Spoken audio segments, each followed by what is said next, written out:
Biden ridiculed for despicable speech on threat to democracy. What delusion looks like.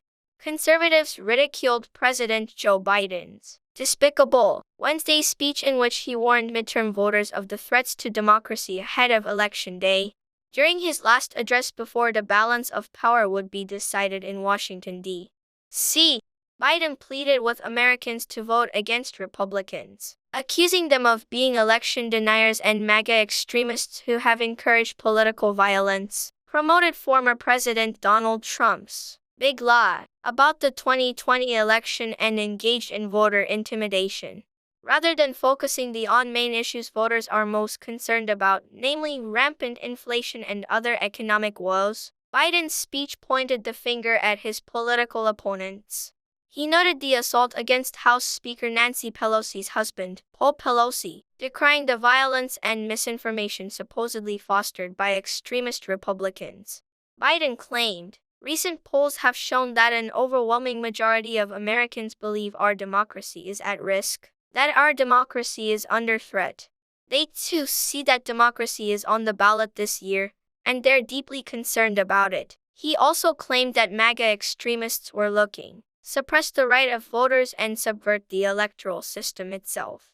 That means denying your right to vote and deciding whether your vote even counts, Biden declared. They've emboldened violence and intimidation of voters and election officials. He also said, "We don't settle our differences in America with a riot, a mob, or a bullet, or a hammer. We settle them peaceably at the ballot box." Conservatives on Twitter repudiated the speech, blasting Biden for avoiding the big issues, and labeling him a hypocrite for calling out Republicans over alleged lies and intimidation while forgetting his own and that of his party.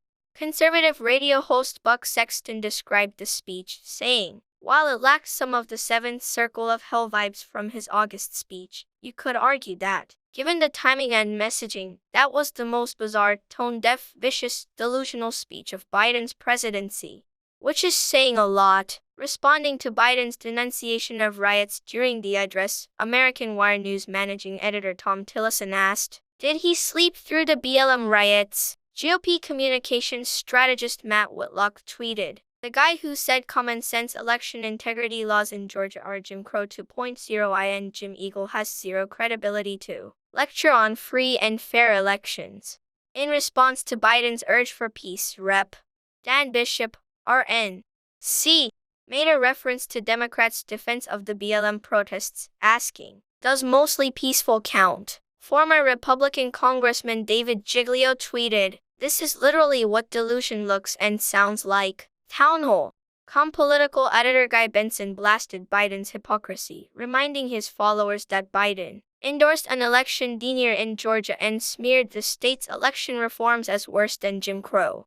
Take a seat. In response to Biden's claim that democracy is on the ballot this year, Townhall.com senior editor Matt Vespa wrote, "No, it's not.